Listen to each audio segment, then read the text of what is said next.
Good day! This is Teacher Rowan. I'll be your guide in exploring Google Apps for education, for teaching and learning.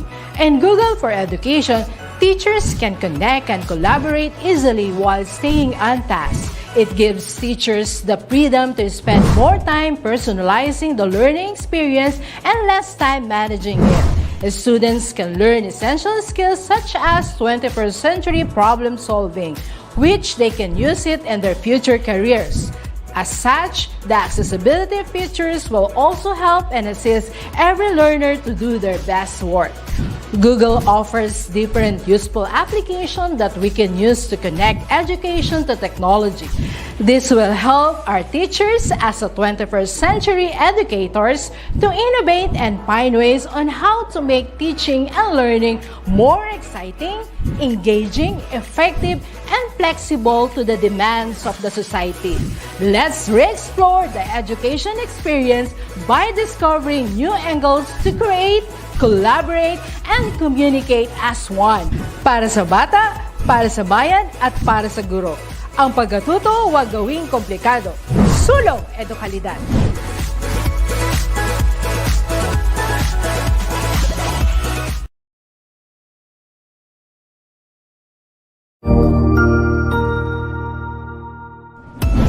Mabuhay! Isang mapagpalang araw sa ating lahat. Ako ang inyong lingkod, Tutor Match. Welcome sa ating ETUlay, ang ating libreng online tutorial na hatid ng ating kagawaran ng edukasyon, ICTS EdTech.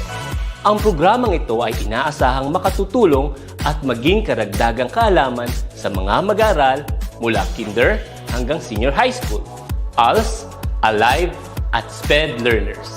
Bukod sa pagsagot ng mga modules, ang ETUlay ay may mga special programs din na siguradong aabangan ninyo araw-araw. Katuwang ang ating mga minamahal na mga magulang at guro ay maitutulay natin ang pagkatuto. Kaya, ihanda na ang inyong module, lapis, papel o kwaderno. Ihanda rin ang isip, mata at tenga sa isa na namang makabuluhang aralin. Tayo nang matuto kasama ang inyong volunteer online tutor sa oras na ito.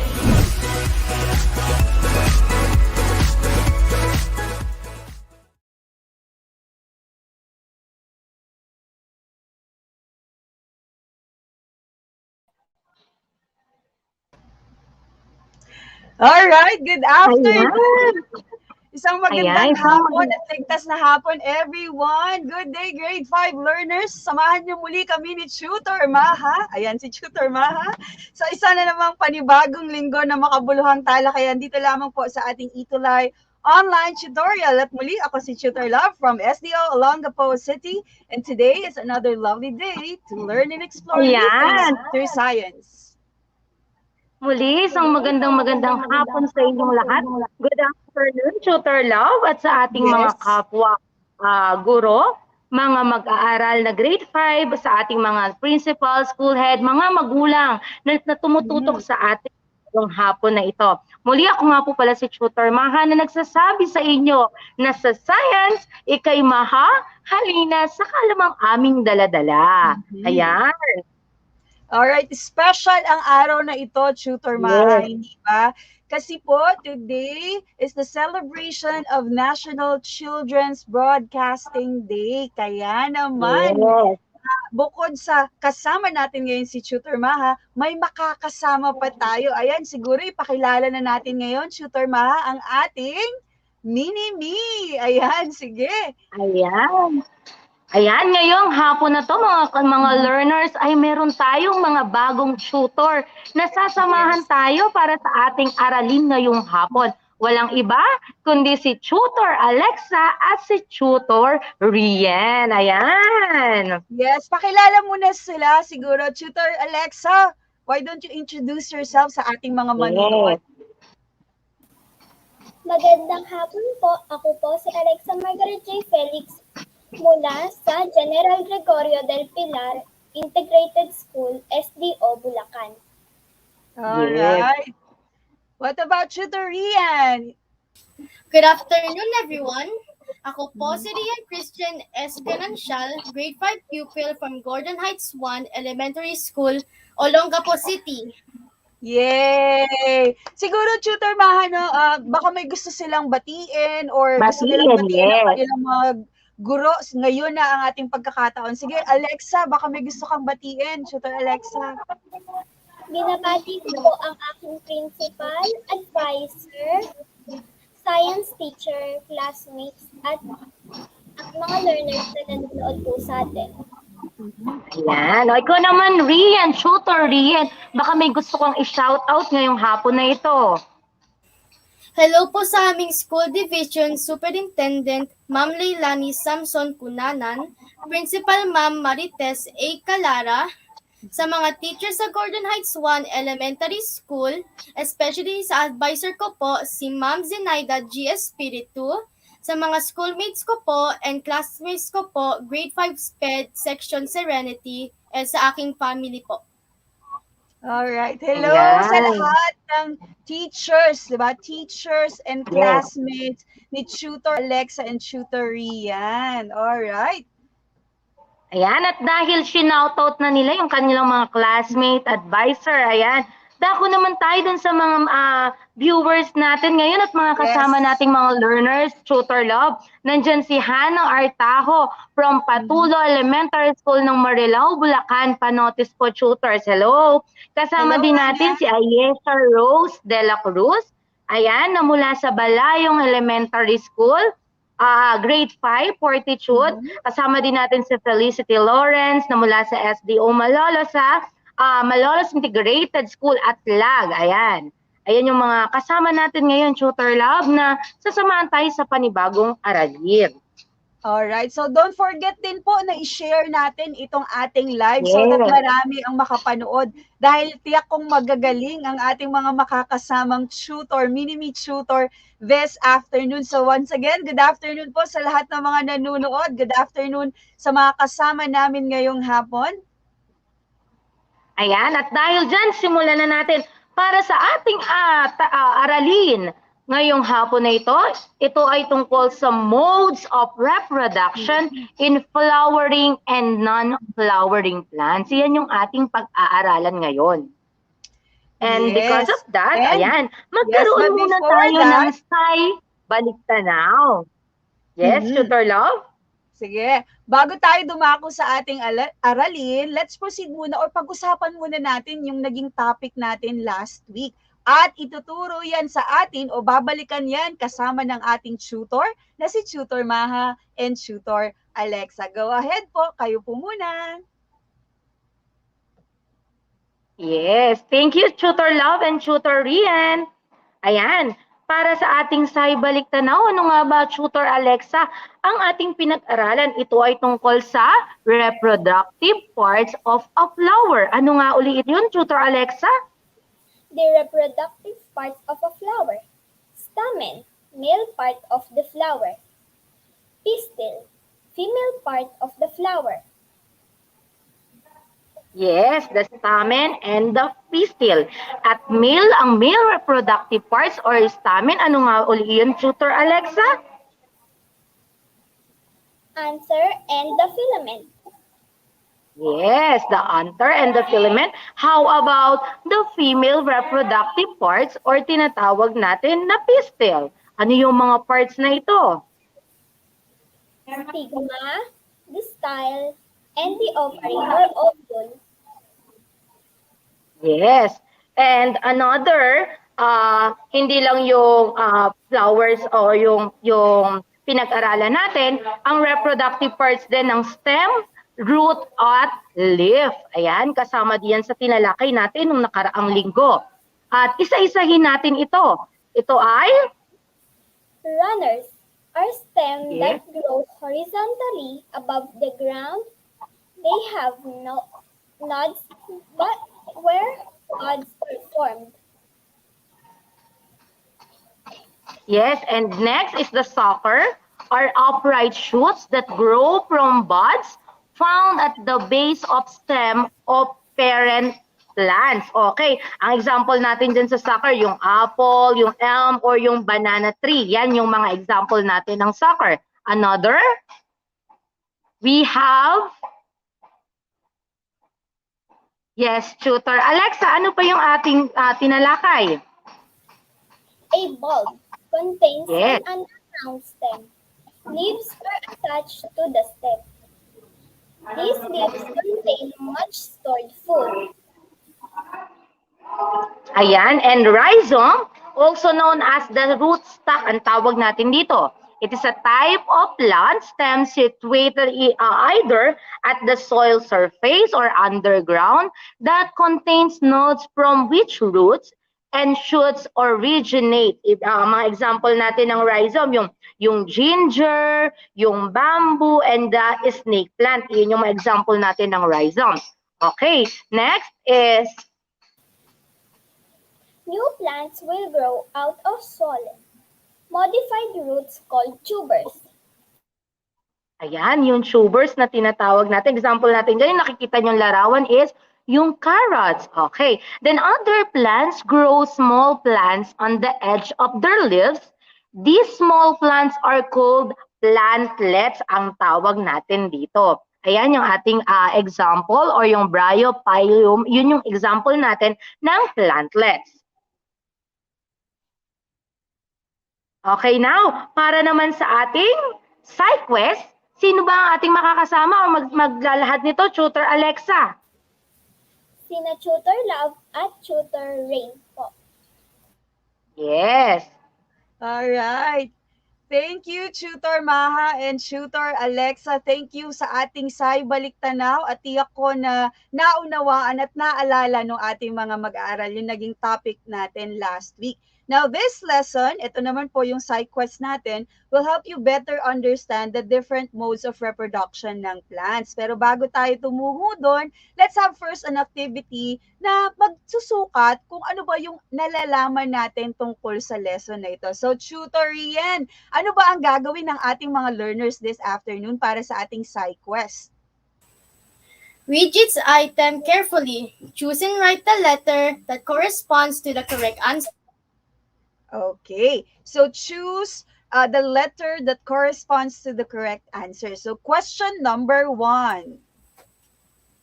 The following are the agents of pollination except letter A, dragonfly, letter B, butterfly, letter C, dog, letter D, bees. Alright, so tingnan nga natin kung ano ang sagot. So type number 1 and then the letter of your choice. So sige, sa lahat ng mga nanonood sa atin ngayon, mga masisipag at talagang kasama natin linggo-linggo na estudyante, tignan nga natin. So sabi dito, Tutor Rian, sumagot si Angel. Sabi niya, opo. Okay. Sabi naman ni Steven Carl, ang sagot niya ay letter C. Meron din dito si Hannah, sumagot siya ng letter C. Si Francesca answers letter C. Ayan. So, si Steven, si Kael, si Shania, si Eros, nako, lahat sila letter C. Ano kaya ang tamang sagot? Tingnan nga natin. The correct answer is letter C. Alright, Ang galing good naman job. nila, teacher. Yes, di ba? Ang galing nila, tutor. Now, let's have number 2. Which plant can cross-pollinate? Letter A, rice. Letter B, potato. Letter C, tomato. Letter D, squash. So, tignan nga natin ang tanong, which plant can cross-pollinate? So, type number 2 and then the letter of your choice. So, hanggang ngayon, Tutor Rian, maraming sumasagot sa number 1 at lahat sila ay tama. So, let's now see naman kung ano ang ang inyong kasagutan sa number 2. So, type number 2 and then the letter of your choice. Ayan, may nakikita ka na ba, Tutor Rian, na nagsagot sa number 2? Baka pwede mo silang basahin. Sino-sino sila? Sabi po ni John, D po. Okay. Sino pa? Meron pa ba?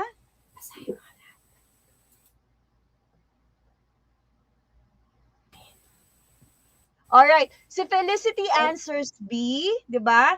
Sino pa bang nandiyo dyan nakikita natin? Nakita din namin si Steven, sumagot din siya ng letter B. Si Lian answers letter B. Si Angel answers letter B. Nako, tingnan nga natin kung B ba ang tamang sagot. The correct answer po is letter D. It's letter D. Alright, okay lang yan doon sa mga hindi nakakuha ng tamang sagot. Kasi nga naman, pag-aaralan pa natin ito, tutorial, di ba? What about number 3? It is a kind of plant that reproduces by spreading underground and growing new shoots. Your time starts now po. Letter A? Letter A, mango. Letter B, bamboo. Letter C, chico. Letter D, santol. Okay, so tingnan natin. Ano ang inyong kasagutan? Type number 3 and then the letter of your choice. Again, it is a kind of plant that reproduces by spreading underground and growing new shoots. Okay, so marami pa din, tutorial ang sumasagot sa letter B, pero may sumagot na sa number 3. Sabi ni John, letter D daw ang kanyang kasagutan.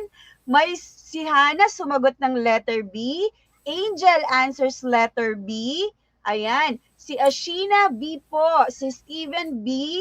Ayan, tingnan nga natin kung B ang tamang sagot. Correct. Letter B is the correct answer. Good job. Now, let's have number 4. It is a kind of plant that develops small plants along the edge of its leaves. Letter A, katakataka. B, banana. C, crabgrass. D, ferns. Okay, Your ano ang time tamang starts now sagot po. dito? Okay, tingnan nga natin. Ano ang inyong sagot? Type number 4 and then your answer. So, tingnan natin ang mga sagot ng ating mga viewers. Hello, Martin! Hello, Lian! Talaga namang kasama natin sila weekly. Maraming salamat sa inyo. Even si Steven, lagi nating kasama. Felicity and Ashina. Alright, may mga sagot na. Sabi ni Felicity, ang sagot niya ay letter B. Si Sabi po Steven, ni Christopher B. Go ahead, tutor. Sabi po ni Chloe, A po. Sabi po ni Hannah, B. Sabi po ni Yashi, nawawala. Nawala. Okay. Okay lang yan. So, sige, tignan nga natin kung ano ba ang tamang sagot sa number 4. The correct answer is letter A. Okay. Very good sa lahat ng mga nakakuha ng tamang sagot. And for number 5, What is the most common method of pollination? Letter A, cross-pollination. Letter B, pollination. Letter C, reproduction. Letter D, self-pollination. okay. So, type number 5 and then the letter of your answer. So, tingnan natin yung mga sagot ng ating mga learners ngayong hapon. Ayan, marami pa rin ang sumasagot sa number 4. It's okay. Sagot lang kayo. Sabi ni Shania, letter A daw with question mark. Okay, hindi niya sure. Sabi ni Martin, yehey. Okay. Chloe answers letter A. Kael answers letter A. So, tingnan natin if letter A ba ang tamang sagot. Anong tamang sagot, Tutor Rian? The correct answer is letter A, cross-pollination. Yes, cross-pollination. So, okay lang yan kahit hindi nila na perfect tutorial, di ba? Kasi nga, Opo. ito naman po ay pag-aaralan pa lamang natin. Pero doon sa nakakuha ng maraming tama, good job sa inyong lahat. Now, let's proceed with our agham kaalaman. So, paano nga ba nagre-reproduce ang ating mga halaman? So, just like humans and animals, plants are also living things that are capable to produce. At katulad nga ng hayop, may dalawa silang mode of reproduction, both for flowering and non-flowering. Ano nga ba ang una, Tutor Rian? Sexual reproduction, self and cross-pollination. Okay. And this involves flowering plants. So sa flowering plant daw, meron silang sexual reproduction. Sa pagdating naman sa non-flowering plant, meron silang asexual reproduction. At yan ay isa-isahin natin at tatalakayin sa atin ni Tutor Alexa and Tutor Maha kung ano nga ba ang sexual reproduction in plant. Go ahead, Tutor Alexa and Tutor Maha.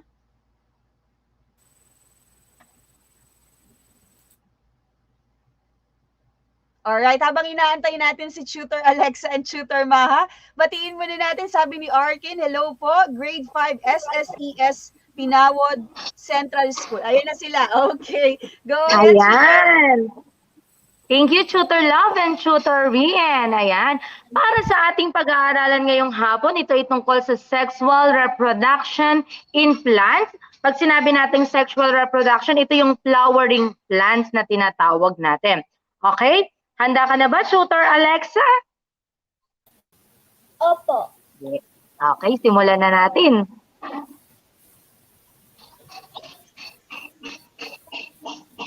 Flowers are the reproductive structure of plants. The main function of a flower is to facilitate reproduction, usually by providing a mechanism for the union of sperm with eggs.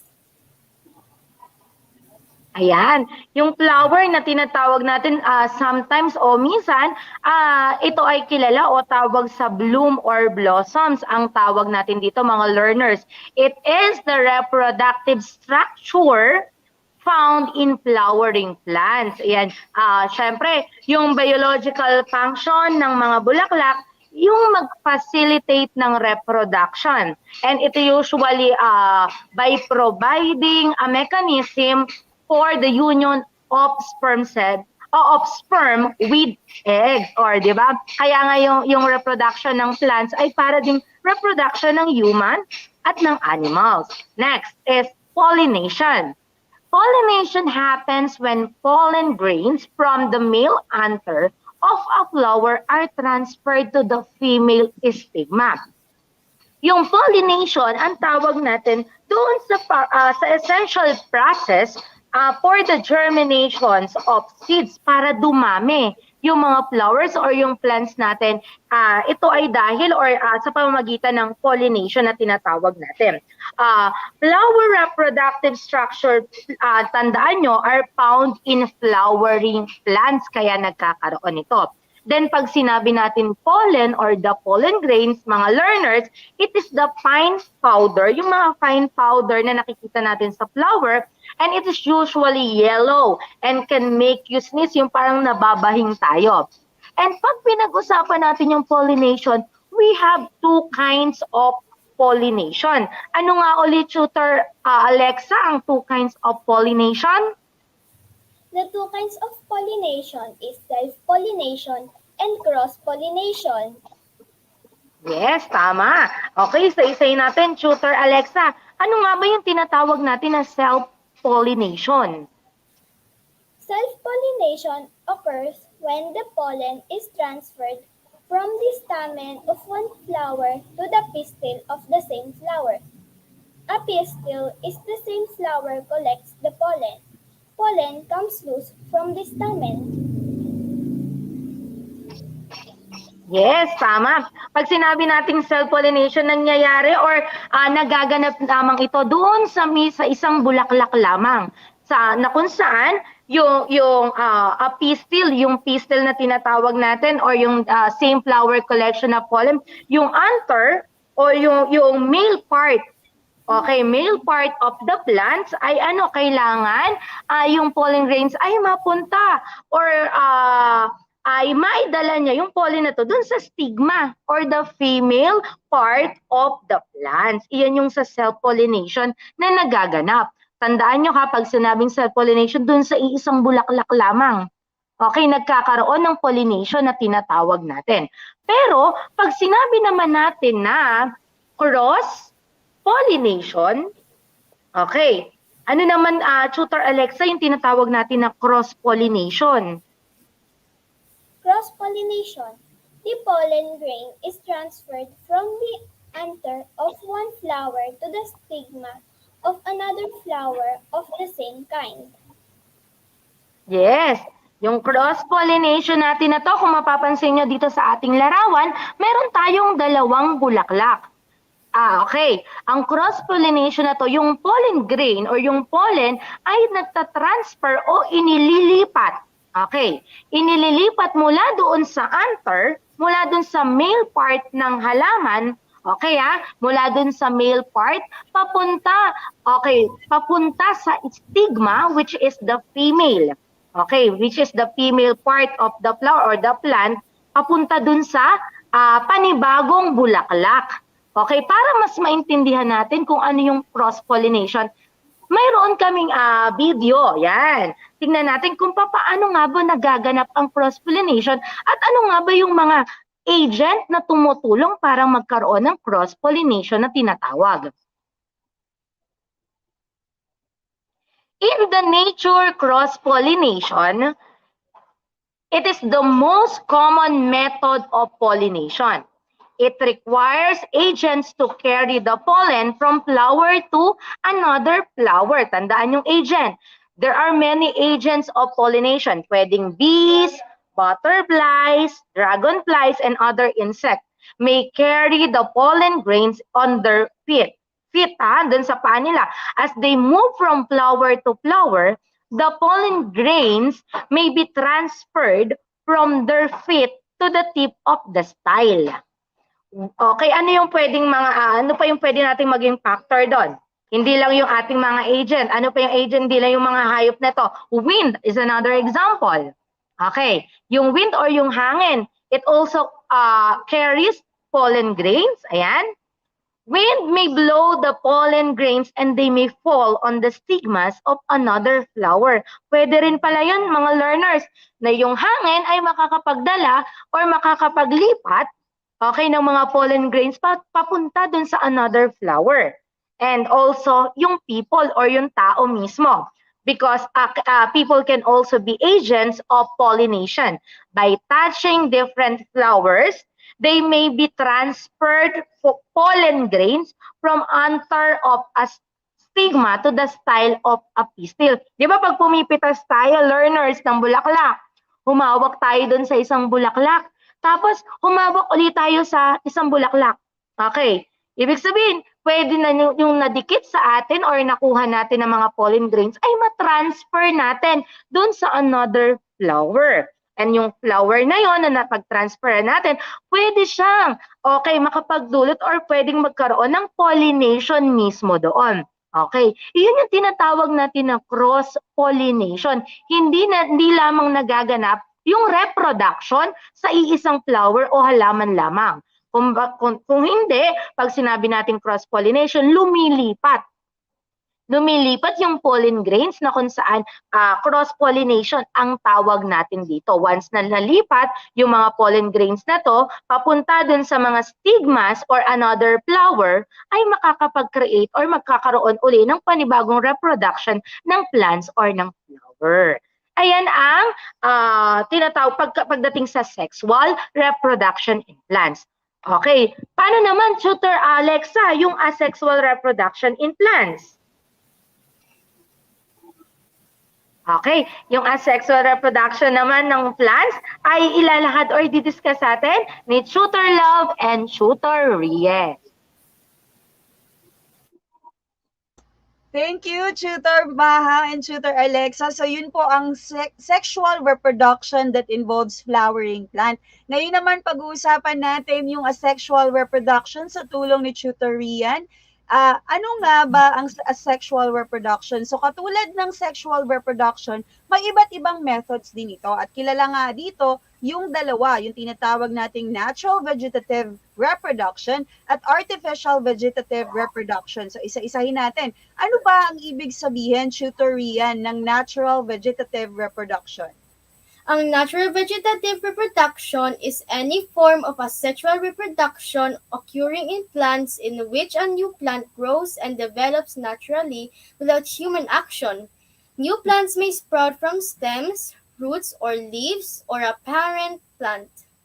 Alright. So, ang keyword natin dito sa natural vegetative reproduction is that these plants develop naturally. Diba, Tutor Rian? So, walang human intervention so they can develop or grow naturally. So, ano-ano yung methods natin dito, tutorian? Isa-isahin nga natin. We have Runners, bulbs, tubers, mhm, rhizomes, suckers, and plantlets. yes, and na-discuss natin ito nung nakaraang topic natin, even yung kanina sa ating Say Baliktanaw. But before that, gusto ko munang i-shoutout si Ma'am Blessy Valdez. Hello, Ma'am Blessy, at sa lahat ng kanyang learners na nanonood ngayon, maraming salamat, Ma'am. Talagang nakatuto kayo at kasama namin kayo. Yung buong section yata ni Ma'am, in-invite niyang manood dito sa atin. So thank you, Ma'am. Now let's have the second one. Kung meron tayong natural vegetative reproduction, meron din tayo syempre. Artificial vegetative reproduction. It's also called cloning. This type of vegetative reproduction produces the next generation that is generally identical to the parent. Alright. At meron din itong methods katulad ng sa natural. So ano ba yung una nating method? Cuttings. This is taken from any part of a plant, such as a stem, leaf, or root, which has been removed from a plant in order to make the growth of roots to produce new plants. Yes, at saka tutorian, itong cuttings na ito pwedeng sa stem, pwedeng sa leaf. So anong ginagawa? Nagka-cut sa part ng halaman, stem man o leaf, and then ito po ay ilalagay sa isang watery or moist sand, and then eventually, pagkatagal-tagal, magdi-develop ito ng roots, and then it will become independent plant. Yun, maraming gumagawa sa atin yan. Now let's have the second method. Grafting. It is done by cutting a stem from one plant and attaching it to the base of another plant. Two healthy stems for different plants are taken and put together. Yes. At ganito yung itsura niya, tutorian. So, katulad nga ng sabi ni tutorian kanina, okay, kakat lang ng spearhead shape, parang patulis. Tapos yung isang part naman ng halaman, ikakat sa middle, and then pagsasamahin sila. By grafting, by using this method, the stem attached to the plant will become part of that plant that will supply the need, yung water, yung nutrients. So doon na yun dadaan sa stem na pinagdugtong. So example niyan, rose, pwede ring oranges, pwede ring grapes. Ganyan ang ginagawa nila sa pagpaparami ng mga halaman na yon. Now let's have the next one. Marcotting. This method can be used to propagate any species of woody plants. This method can also be used to make new plants just in case the plant is already old. Yes, tama ka dyan, tutorian. At ibang tawag sa marketing, tinatawag din natin itong air layering. So, paano ito? Babalatan lang ng konti yung part ng isang fresh stem, and then babalutan ito, pwedeng katulad nung nasa picture natin, shooter, no? May plastic, tapos may soil. Pwede rin din yung coconut husk. Okay, babalutan ito, and then eventually, tutubuan ito ng mga roots, at kapag natubuan na ito ng roots, pwede na itong i-cut sa main plant and then itanim. So, ganong way magparami through this method. Now, let's have the next one. Layering. It is a method of propagation that encourages new roots to form on branches that are still attached to the parent plant. So katulad kanina doon sa marketing, itong layering, same lang. Ang pinagkaiba nila, i-bend over yung stem. Tapos ibabaon yung part ng stem na yon sa soil or sa ground na katabi nung parent plant. And then same process, kapag natubuan na ito ng ugat, pwede na itong i-cut sa parent plant and then itanim sa ibang area. And therefore, meron na tayong dalawang bagong halaman. Okay. Now, thank you, Tutoria. No, pero alam mo ba, Tutoria, na meron din tayong mga special plant na tinatawag na iba yung way nila ng pagpaparami. Example nga natin dyan, yung mosses and ferns. So kung mapapansin ninyo, yung mosses and ferns develop or reproduce through their spores. Okay? Now, marami sigurong magtataka, ano kaya yung spores na yan? Hindi po yan seeds. Magkaiba ang spores sa seeds kasi ang spores po do not contain embryos. So paano sila dumadami? Kung mapapansin nyo kanina, doon sa ating dahon, may mga makikita kayong itim-itim. Yung mga itim-itim na yun ang kanilang spores. And then, pag hinangin yung dahon, ikakalat ng hangin yung mga spores na yun. And then, eventually, they will grow into a new independent plant. O, di ba amazing? Ganun daw dumami ang mosses and ferns. Kaya pala mabilis silang dumami, di ba? Tutor Rian. Now, before we proceed, let's have our recap. So marami tayong natutunan ngayon. Ano nga ulit yung una nating mode of reproduction, Tutor Rian? Sexual flowering plants. Self-pollination. Cross-pollination. Okay. So sexual reproduction ng flowering plant, may dalawang method, katulad ng diniscuss ni Alexa and Tutor Maha, self-pollination and cross-pollination. Pagdating naman sa asexual reproduction ng non-flowering plant, meron tayong natural, vegetative, and artificial. Alright. So, I hope marami tayong natutunan at dahil dyan, susukatin natin kung ano ba ang natutunan natin ngayong hapon. At yan po ay pamungunahan tayo ni Tutor Maha and Tutor Alexa sa ating aghamon. Go ahead, Tutor Maha and Tutor Alexa.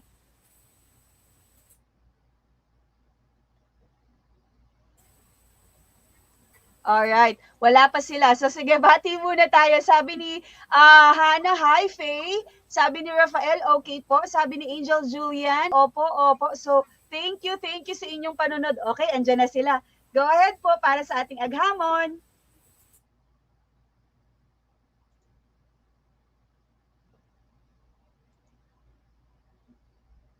Tutor Maha, naka-mute po kayo.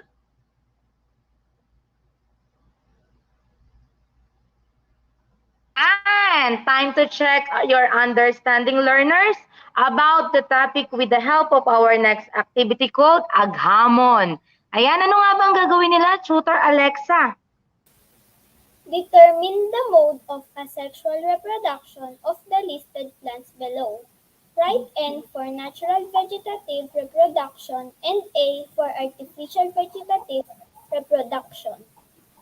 Number 1, moss. Ayan, kapag ang binigay ni Tutor Alexa ay natural vegetative reproduction, ang ilalagay nyo lang or i-comment nyo sa ating comment section ay letter N. At kung ito naman ay artificial, letter A naman ang inyong itatype sa ating comment section. For our number 1, ayan, ano nga ba number 1 natin, Tutor Alexa? Number 1 is moss. Okay, moss. Ayan, tingnan nga natin kung ano ang... Ayan, sabi ni John Luis Casao, N, ni Lian N, ni Faye Paula N, Steven N, ni Chloe N, sabi ni Faye N, ni Arkin Steven, ayan, puro N, Tutor Alexa. Ano nga ba ang tamang sagot, Tutor Alexa? The correct answer is letter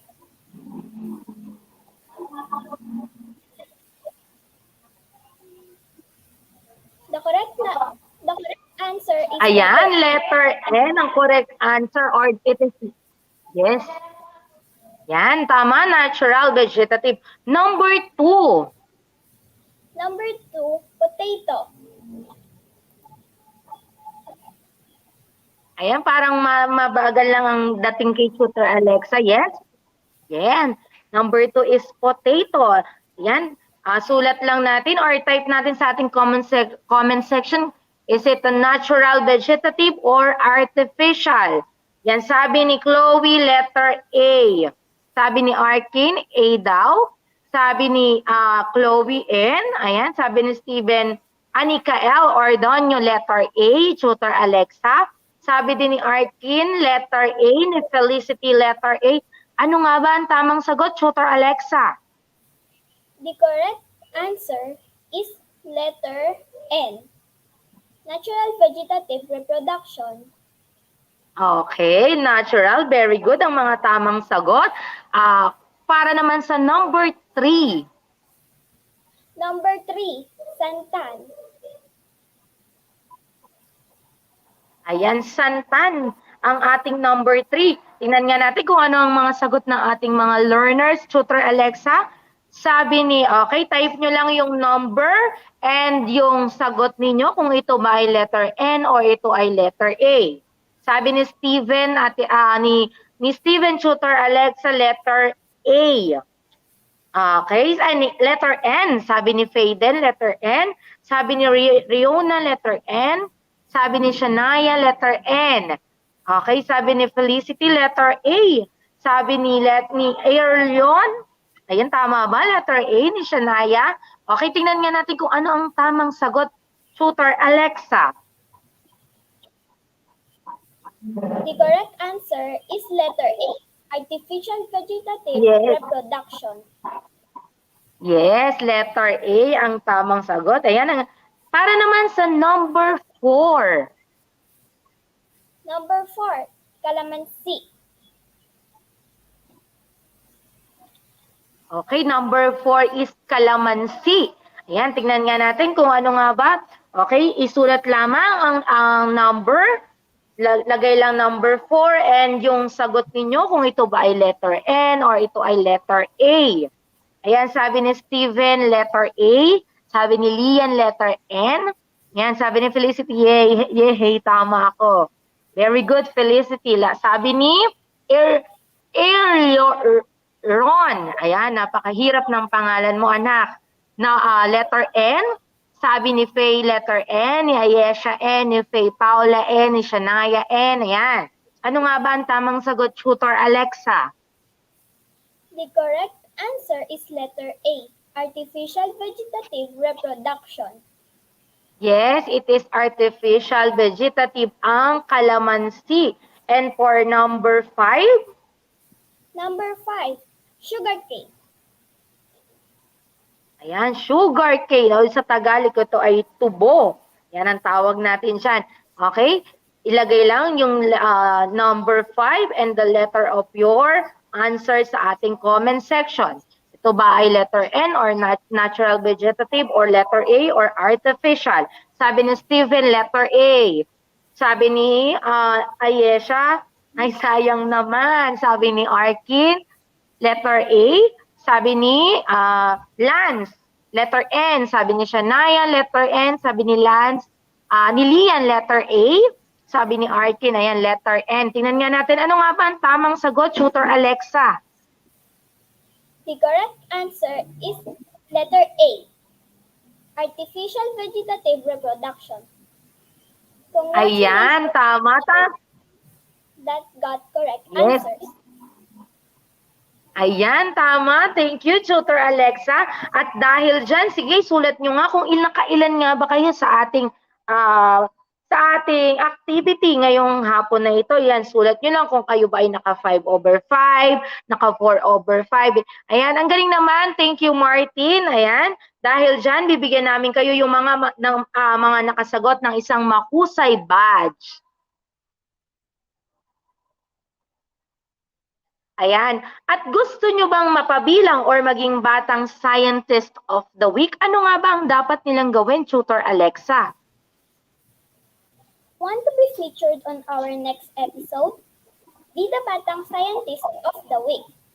Send us your videos or picture while watching ETUlay with your name and name of your school. Send it on ETUlay Science 5 Facebook page or ETUlay Facebook page. Ayan, thank you, Tutor Alexa. Talaga namang mas marami or marami pang mga learners or kapwa nyo learners ang gustong mapabilang bilang isang batang scientist or mga kasama namin ni Tutor Love. Ayan, at para naman, ayan, tintayin natin ang pagpasok muli ni Tutor Love at ni Tutor Rian. Alright, ayan, thank you and congratulations sa mga nakakuha ng perfect score, pero matataas pa rin yung iba. May mga hindi naka-perfect pero matataas pa rin sila.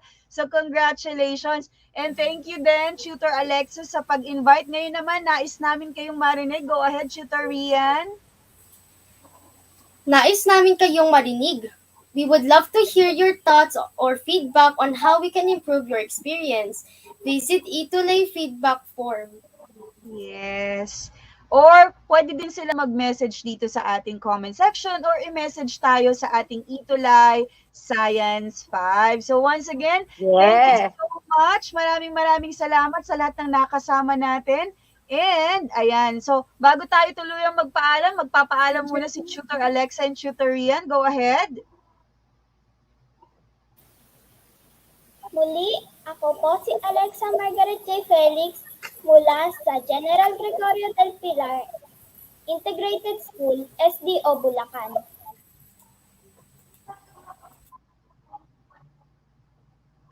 Go ahead, Tutor Rian. Muli, ako po si Rian Christian S. Ganancial from SDO, Olongapo. Salamat!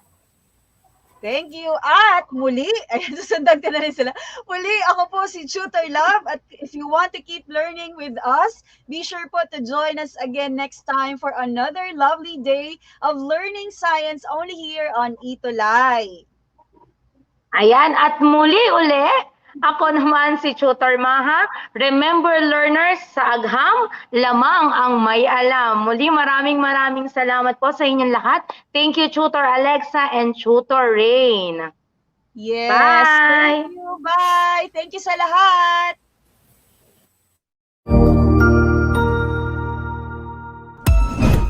Ang husay naman! Natapos mo ang iyong tutorial session kasama ang iyong mahusay na ETUlay tutor. May bago ka bang natutuhan?